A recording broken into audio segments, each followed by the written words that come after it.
Kulikuwa na kijiji kidogo kiitwacho Nyangoma, palipojaa mandhari ya kijani kibichi, ndege waliosema kwa furaha asubuhi, lakini ndani ya nyumba moja ya udongo iliyochakaa pembezoni mwa kijiji, palikuwa na huzuni ya kimya inayozidi hata mvua ya mawe.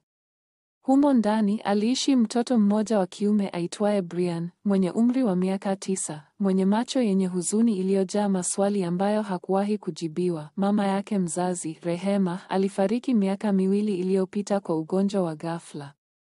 Alimpenda sana mtoto wake, alimlea kwa upendo hata katika hali ya umaskini. Lakini alipofariki, Brian aliwekwa mikononi mwa baba yake, Musa, ambaye tayari alikuwa ameoa mwanamke mwingine aitwaye Mama Sera, mama wa watoto 3 wa kambo kwa Brian. Mama Sera hakuwa na chembe ya huruma kwa Brian. Mara nyingi alimuita mnyonge wa mfu au mzigo wa nyumba. Hakumtambua kama mtoto wake na hakuwahi kumjibu kwa jina lake, bali kwa matusi au amri kali. Brian aliambiwa avamie kazi zote za nyumba: kufua nguo, kufagia, kubeba maji, kulima bustani na kuosha vyombo, ilhali watoto wa Mama Sera walicheka na kucheza nje au walikula hadi kushiba. Siku moja, wakati mvua ilinyesha usiku kucha na ardhi ilishakuwa tope, Mama Sera alimwambia Brian, leo usije kulala ndani. Huko nje ndiko sehemu yako. Huko ndiko ulikotoka. Alimtoa nje kwa kofi zito. Na huku akitetemeka kwa baridi na machozi, Brian alijilaza juu ya kaburi la mama yake, lililokuwa nyuma ya nyumba. Kaburi lilikuwa limeezekwa kwa mchanga uliojaa majani yaliyokauka.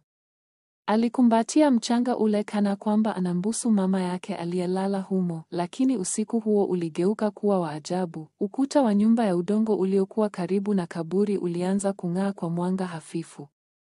Ndani ya mwangaza huo alionekana mama yake, si mwili kamili, bali taswira yenye mwanga, kama picha ya kuchorwa ukutani, lakini ikitembea. Brian.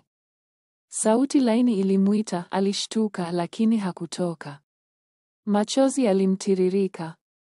Mama, niko hapa mwanangu. Usiogope. Sitakuacha njaa. Sauti ile ikamwambia. Kisha pembeni ya ukuta huo aliona kikapu kilichojazwa chakula, kipande cha mkate, viazi vitamu na maziwa kidogo. Siku hiyo Brian alikula kwa mara ya kwanza baada ya siku 2, na hali hii ikawa inajirudia. Kila aliponyimwa chakula, mzimu wa mama yake alijitokeza usiku na kumletea chakula. Lakini Mama Sera alianza kushuku. Siku moja alimwambia Brian, kama unadhani huyo mama yako wa kaburini anakulisha, basi nenda ukalale kabisa na yeye. Usiwe mvivu. Lala kaburini kabisa, sije nikaona uso wako tena ndani humu. Jirani mmoja aitwaye Mama Kalista alimuona Brian akilazwa nje na kumfuata Mama Sera. Huyu mtoto hana kosa. Kwa nini unamtesa? Si ni mtoto wa marehemu Rehema? Mama Sera alimjibu kwa dharau, huyo mtoto si wangu. Mama yake alifariki na sasa ni mzigo wangu. Kama unamhurumia, mchukue. Brian aliendelea kuvumilia. Kila siku akiamka alfajiri kabla ya wengine, akifanya kazi zote, akiwa hana hata viatu. Watoto wa Mama Sera walimcheka, walimpiga, wakamchafua nguo, lakini aliendelea kuwa kimya. Na kila alipoteswa, usiku ule, taswira ya mama yake ilimtembelea tena na kumpa chakula, kumfuta machozi, na wakati mwingine kumnong'oneza maneno ya faraja, usiache kuwa mzuri, Brian. Hata maumivu huzaa neema, lakini mambo yalizidi kuwa mabaya. Siku moja, baba yake alirudi akiwa mlevi, na baada ya kusikia maneno ya mke wake kuhusu mzimu wa Rehema, alikasirika na kusema, kama huyo mzimu unaleta chakula, basi nionyeshe. Siwezi kaa na pepo ndani ya nyumba yangu. Usiku huo, alichukua kijiti chenye moto na kukigonga ukutani palipokuwa panaonekana picha ya Rehema, na ghafla ukuta ulipasuka kwa kishindo. Wote wakakimbia kwa hofu. Lakini kwa Brian palikuwa patakatifu. Alianguka chini na kulia kwa sauti. Mama usiondoke. Mfululizo wa matukio hayo uliwafanya hata majirani wengine waanze kuhoji, huyu mtoto si kawaida. Inaonekana mama yake bado yupo kiroho. Labda ametumwa kututahadharisha. Kwa nini anateswa hivi?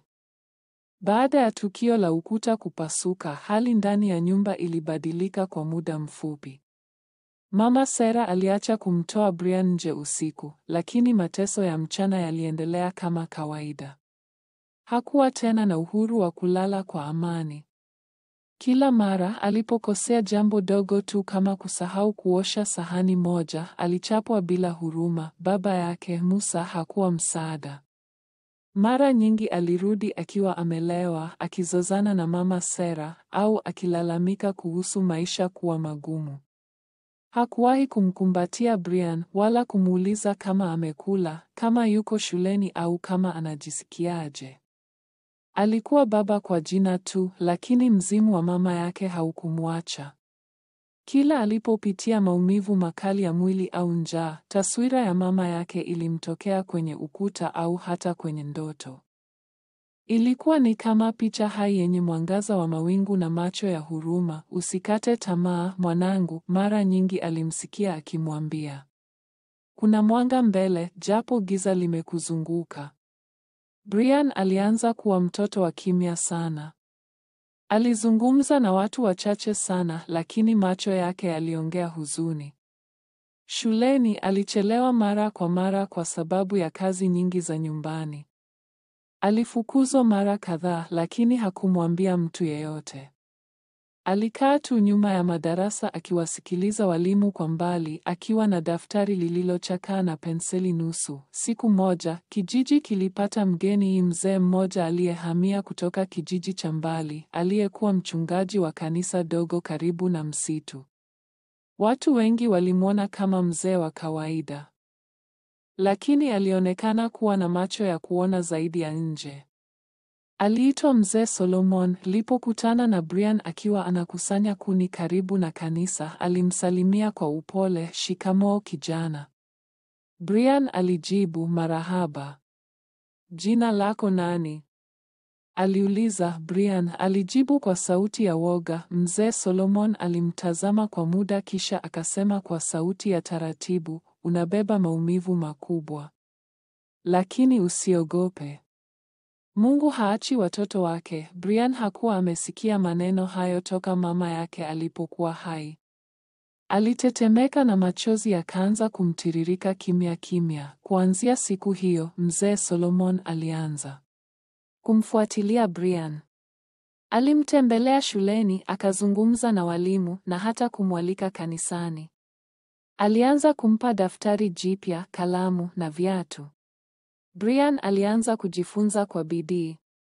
Akapata nafasi ya kueleza hisia zake, si kwa maneno, bali kwa kuandika mashairi ya huzuni na picha za mama yake. Siku moja, watoto wa mama Sarah walikuwa wakicheza kwenye pipa la taka. Walipopata kijikaratasi kilichokuwa kimening'inia kutoka kwenye mfuko wa plastiki wa zamani. Karatasi ile ilikuwa barua. Wakiwa hawajui umuhimu wake, waliipeleka ndani kwa mzaha, na Brian alipoiona alikimbia kuichukua kwa hofu. Lakini mama Sarah akamzuia. Barua ile ilikuwa imeandikwa kwa mkono wa mama yake Rehema kabla hajafariki. Ilielezea mali aliyomwachia Brian: shamba dogo, kipande cha ardhi na pesa kidogo katika akaunti ya benki aliyoweka kwa jina la mtoto wake. Mama Sarah alisoma barua hiyo kwa sauti ya mshangao, kisha akaitazama kwa muda mrefu. Macho yake yakabadilika. Ulafi ukamjaa. Kuanzia siku hiyo alibadilika ghafla, si kwa huruma ya kweli, bali kwa tamaa ya mali. Alianza kumwambia Brian, "Sasa utakula chakula kizuri. Wewe ni mtoto mzuri. Usisahau mimi ni mama yako pia." Lakini Brian hakuamini.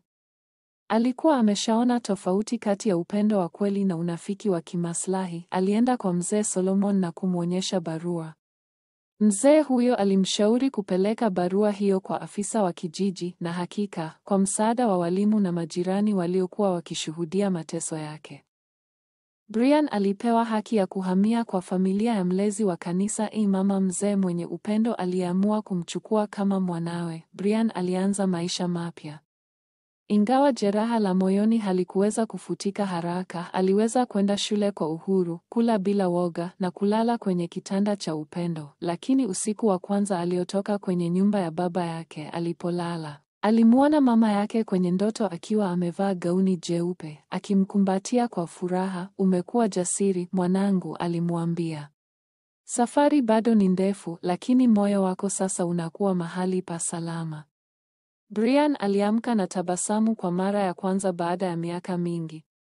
Alijua kuwa mama yake alikuwa bado pamoja naye, sio tena kwenye ukuta, bali ndani ya moyo wake. Umevumilia, mwanangu, alimwambia.